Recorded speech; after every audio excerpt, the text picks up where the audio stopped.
Bible school. I didn't do all the things I thought a good pastor would. So imagine when I'm 35.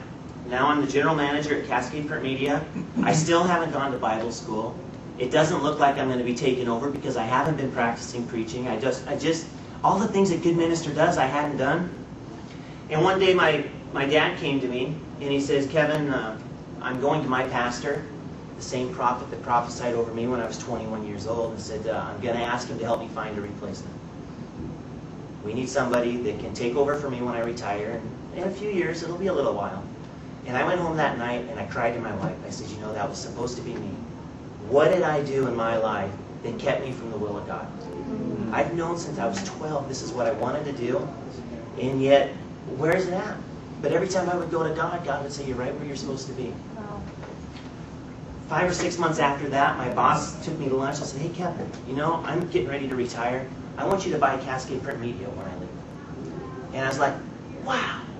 You know, here's a large printing company, 20 people. I've been running it for about 8 years. But he actually he said it to me. I want you to buy the company. And don't worry about the cost because we'll just, you know, we'll work it out. I just want to know that the company's in good hands when I retire so that I can go into retirement.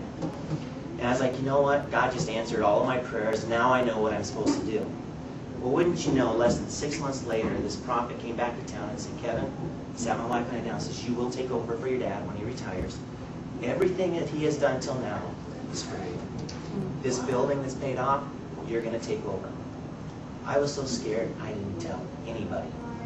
My dad was so excited, he was telling everybody. There were people at Champion Center that knew way before I ever darkened the door that I was going to be taking over that church. And I was so shocked when I walked in and one of them said, hey, I understand. I'm like, oh, please, not yet. I'm not ready for that.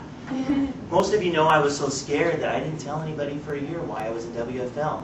You know, it kind of leaked out here and there, but we'd all been together for over a year before you found out what my true calling is. It's the power of God. It's the only way I'm going to make it. I'm scared to death. Getting up here tonight, I'm scared to death. But I know what God has called me to do, and I can look past the trial that I'm going through right now, and I know where I'm going. I have one more illustration to illustrate the power of God. I got 2 balloons up here. One is a regular balloon filled with air. It's kind of light. And one's a water balloon. This water balloon represents the person that's gone to church and knows the power of God in their life, the Holy Spirit in them, and knows the power that God has in them. This balloon is any old person that is just walking around, doesn't understand it. It could even be a person that comes to church every week. This lighter represents all of our problems that we go through in a day. When this lighter comes up against the balloon, we know what happens. You are gone. You are destroyed. But watch what happens when the person comes along that understands the power of God. Oh, you want to hold this for me? It can withstand time and time again the heat of the day, the pressure of the day, those trials. And I want you to know when you go home that you are this person. You are filled with the power of God and the Holy Spirit. And that power that rose Christ from the dead lives in me, and you can do anything. So let's go back to the beginning. We thought about our problems.